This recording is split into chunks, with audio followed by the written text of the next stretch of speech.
be realistic. If you hate meal prep, I have good news. You don't have to do that. Welcome to my healthy grocery and food prep guide. In today's video, we're talking about menu planning, grocery shopping, food prep, and all of my tips for eating healthy. One of the biggest realizations from my fitness journey and losing 30 pounds of fat was that eating healthy really comes down to your grocery shopping and food prep. I started calling it once a week discipline because I realized that if I was disciplined once a week at the grocery store, when I fill my house with healthy foods that are prepped, easy, and ready to go, and that actually taste good, it becomes my default to stick to my health goals. When I would fill my house with unhealthy foods, then I would waste so much motivation and willpower throughout the week trying not to eat those things. And I realized I was just wasting my own time and energy. We're gonna get started in this vlog with one of my most important tips, which is weekly menu planning. Because honestly, even with the best intentions, going to the grocery store without a plan, in my experience, pretty much always leads to failure. So I used to go to the grocery store and just pick out all healthy foods like fruits and veggies, things like that, which was great. But then I would get home and be like, now what?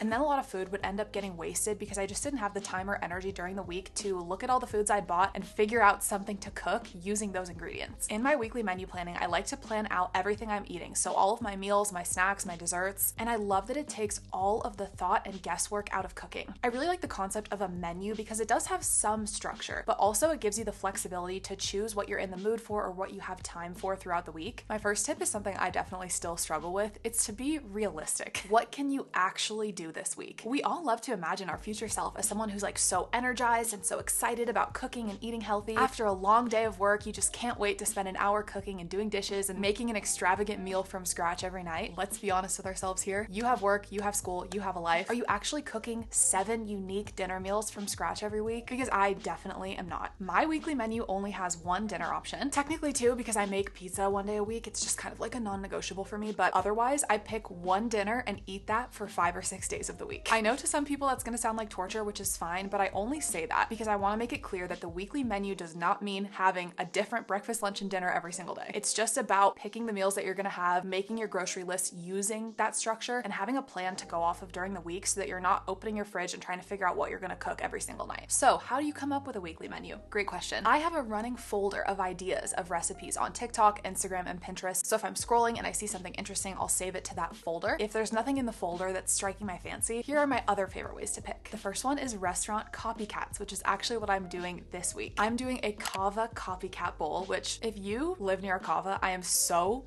jealous. I'm obsessed with kava, and unfortunately the nearest one is 3 states away from me. Or sometimes I will just scroll through Pinterest, Instagram, TikTok to try and find recipe ideas. So checking the accounts of food creators that I follow, or on Pinterest, it's really simple because I'll just go to the board I have specifically for recipes, click on more ideas, and it'll generate tons of ideas that kind of align with what I already have on the board. So for me, that's like high protein vegetarian recipes. Okay, last few tips before we get out of here and go shopping. Since I am personally reverse dieting and tracking my calories right now, which if you want to learn more about that, my diet, everything I'm doing to speed up my metabolism, I'll link that video up here. But I will pre-add the meals I'm gonna have, especially if they're a new recipe that I'm trying, to my calorie tracking app, MyFitnessPal, and I'll mess around with the recipes until they fit the calories and macros I'm looking for. Because I want to make sure the foods I'm going to pick up, put on my grocery list, are actually foods I can make work in my diet. So I was already messing with this a little bit last night, but I'll just show you what that kind of looks like. Since I weigh a lot of my food, I've just thrown in estimates for how much, like the quantity of each, I think I'll have on there, and obviously I can adjust once I'm actually making the meal. Once that's sorted, I make a grocery list, which is a non-negotiable for me. Literally last week, I broke this rule, went shopping without a list, thinking it would be fine. When I got home, I had the most random assortment of foods that didn't make much sense together, and I had to go shopping again to fill those holes and make a somewhat coherent meal. So I was reminded of why I created this rule in the first place, and I highly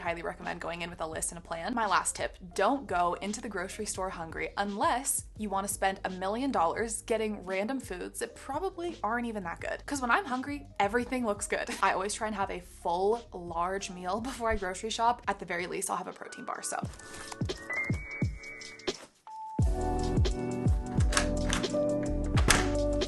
Okay, I just pulled in at Trader Joe's, which is one of my favorite places on earth, honestly. And I wanted to touch on something that I do hear people say a lot, which is that eating healthy is so much more expensive. And I think, unfortunately, especially in the US, that can be true. And right now, I just feel like groceries are so expensive as it is. But I've found that if you're strategic with it, you definitely can still eat healthy on a budget. It's gonna differ by area, but I've found where I live, Trader Joe's is by far the least expensive grocery store. So I get the bulk of my food and produce at Trader Joe's. I do unfortunately have to go to usually a couple grocery stores, but I will always go to Trader Joe's first because it's the most affordable and I get as much as I can from Trader Joe's, and then I fill in any gaps at another grocery store. Before we go in, I wanted to share a few of my tips for eating healthy on a budget. First one, of course, is to shop around in your area and find the grocery stores that have the best prices. I'm kind of intense about it. I even will go as far as to pick up certain items at certain stores depending on the quality and pricing. A huge one for me has been switching to frozen produce over fresh. Obviously, you can't have like frozen lettuce in a salad or something, but if you're cooking your veggies, or a big one for me has been fruit. My boyfriend and I used to spend so much money buying fresh berries every week. First of all, fresh berries go bad about 30 seconds after you get home from the grocery store, I swear. So that's a waste of money. But I've also realized that frozen fruit works in the applications that I use it. So I get most of my fruit from smoothies or yogurt bowls. As long as I leave the fruit on the counter for a couple minutes before having my yogurt bowl, frozen fruit works perfectly, saves so much money, never have to worry about them going bad. So my freezer is always stocked with tons of frozen fruit and berries, and I love using them in smoothies and bowls. This might be a little controversial, but I'm gonna be honest because I've done a ton of research on this, and it really does come down to your own preferences and what you're comfortable with. But based on my research, it is preferred to eat more produce and more whole foods, even if those whole foods aren't organic. So I know a lot of people will only buy organic. If that's your vibe, that's totally fine. The dietitians I follow, the researchers I follow, pretty clearly state that while organic produce is awesome and preferable if it's within your budget, the most important thing is eating an abundance of whole foods. So that's always what I try to prioritize. If an organic item is so expensive that I feel like I can't afford it, I would rather just get more of the non-organic version. I also avoid pre-sliced fruits and veggies like the plague because they are so much more expensive. We're going to talk about food prep and I'll show you my kind of routine for that. Obviously, it's a little bit more work to slice your own fruits and veggies, but you can actually save a lot of money that way. The last thing is sad,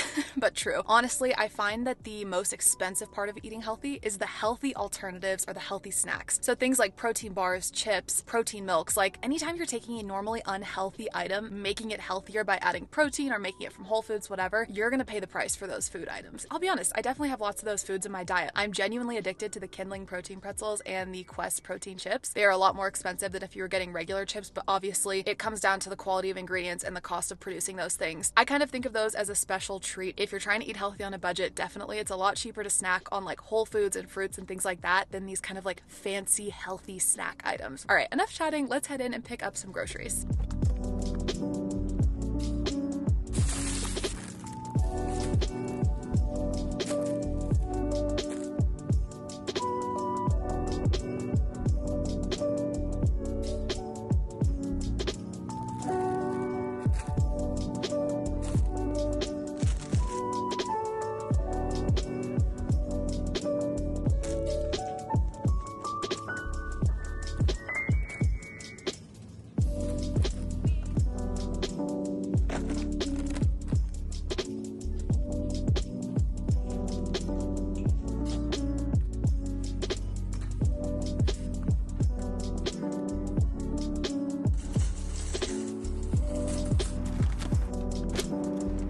Alright, well I broke my own rules a little bit there because I realized as I was shopping, the way I'm using my produce this week, frozen was not really an option for most of it. Shout out to Cal, my boyfriend, for eating like $40 worth of meat this week. There are a few times that I feel a true advantage from being a vegetarian, but buying groceries is one of them. I think it's so much cheaper when you're not eating meat. But anyway, heading off to my second grocery store of today's grocery shopping adventure. This one's a little bit more of a boutique grocery store, and I go here last on purpose because everything here is more expensive, but sometimes there are things that I can't get at Trader Joe's or I just don't like the Trader Joe's version. I love this grocery store so much, but it's so expensive. The really fun thing is they have literally anything your heart desires. They have the coolest stuff here. For that reason, it's very easy to get carried away and end up with a bunch of random expensive things that weren't on my list. So my goal for this trip is to stick to my list and not spend a ton of extra money. Last time I was here, I actually even vlogged this. I accidentally got an $8.50 protein granola. Macros were great, tasted delicious, but I don't got it like that where I can get an $8.50 granola, okay? That was really my fault for not looking at the price, but anyway.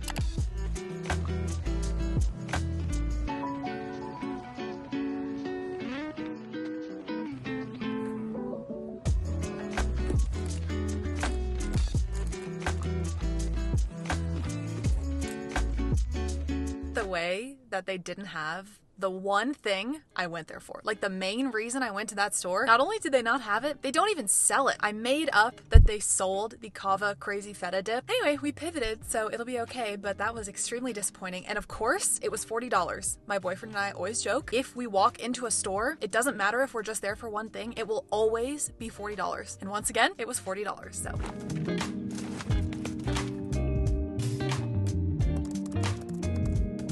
Let me show you what I got and how I'm using it. So lentils actually have really great protein and fiber. So I'm gonna be making crispy lentils to put on the top of my kava bowls. I'm also making a really simple homemade harissa vinaigrette. I'm gonna mix tzatziki with Greek yogurt and add that to the bowl as well because Greek yogurt has really great protein. And then I'm kind of imitating the kava super greens with the cabbage, Brussels sprouts, and kale. I'm also gonna chop up some cucumber because I love that for extra volume. I'm gonna make some pickled red onions as well, topping with some fat-free feta cheese because I am always trying to find sneaky ways to get more protein in, and for only 35 calories you are getting 6 grams of protein, so this is an awesome source of vegetarian protein. I also picked up this garlic dip because they didn't have the crazy feta, so that is most of what I got this week. I also love making Greek yogurt bowls as a snack, so this is kind of dual purpose, otherwise I would not have bought this massive one. Next is the Trader Joe's caramel sauce. I am obsessed with this stuff, and I love adding this to protein lattes and adding this on top of sliced green apple, which you may have noticed that I got 1 million green apples. My boyfriend and I have been having a sliced green apple almost every night for dessert, so I did get 5, and then I just picked up a bunch of bananas. I have a banana almost every day, whether it's in a smoothie or I've been obsessed with making this banana cream pie yogurt bowl that I shared in my most recent vlog. Going through a lot of bananas these days. Excited to give this a try. I haven't had this one before, but we have pizza a lot in this house. So now the fun section, the treats. So I did get Scandinavian sour swimmers. I have a couple of them every day, and they're just the perfect like little afternoon treat when I want a piece of candy. Honestly, there's nothing else I really have to say about that except these are incredible. I've been seeing the Dairy Queen Cookie Crunch Blizzard everywhere, so I'm gonna try and recreate it at home. I'm gonna make like a cookies and cream protein smoothie base and then add some actual Oreos into it. When I said healthy snacks can get expensive, this is what I was talking about, but let me tell you, it is worth every single penny for me. These protein chips taste almost exactly like a Dorito in my opinion. Each serving has 16 grams of protein. Absolutely insane, and they taste incredible, so I keep these stocked. I do prefer to get them at Costco. We just haven't gone in a bit. So last but certainly not least, I picked up 2 of the chocolate chip hold the cones. This is the best flavor, hands down. If you haven't tried it, please do. What I love about these is that they're only about 90 calories each, so it's a really fun dessert or afternoon treat, especially if you are tracking your calories. So I'm not cutting anymore, but I'm in a reverse dieting phase, so I'm slowly working from my calorie deficit back up to maintenance. So I am still tracking, kind of monitoring my calories, and I'm not quite back at my normal calories yet. So particularly during fat loss or any time that I'm worried about my calories, I always have these little cones on hand. It's the next day, and we are in the home stretch of my weekly food prep routine. If you hate meal prep, I have good news. You don't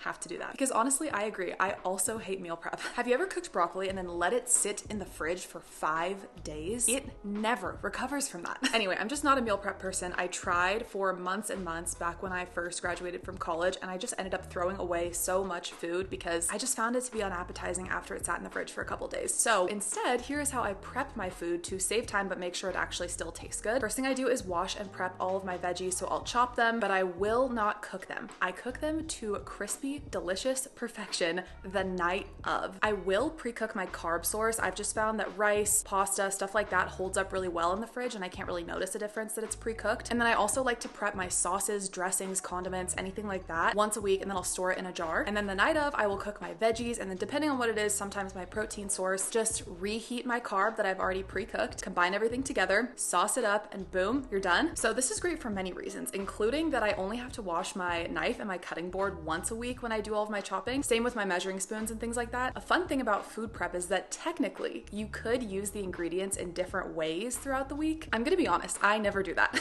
I make the same thing for all 5 days, but it's nice that you have the flexibility to, because you haven't like cooked and pre-assembled your meals, you just have all the ingredients in your fridge. So if you wanted to get creative, you could. Okay, let's do some food prep. I am so sad. I've been growing out my nails for the last couple weeks and I just broke one. I won't show you because then I would be flipping you off, but it's this one. You can see my middle one. I would say out of all the nails I could have broken, this would be the one because I had some self-tanner on it. Anyway, that looks stupid. Also, we lost the tip of this knife, so just ignore that. A little bit of a blunt end, but get the job done.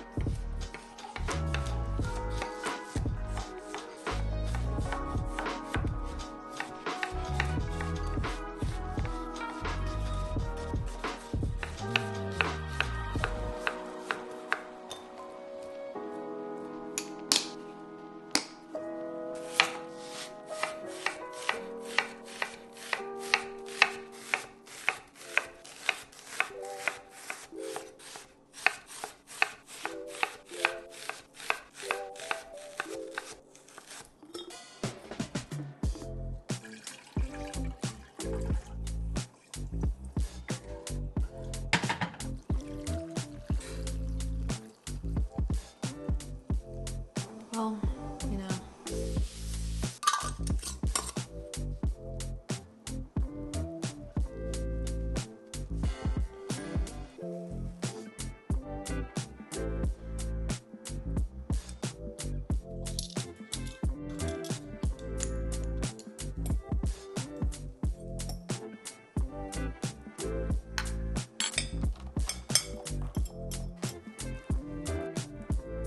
Hey Google, set a timer for 15 minutes.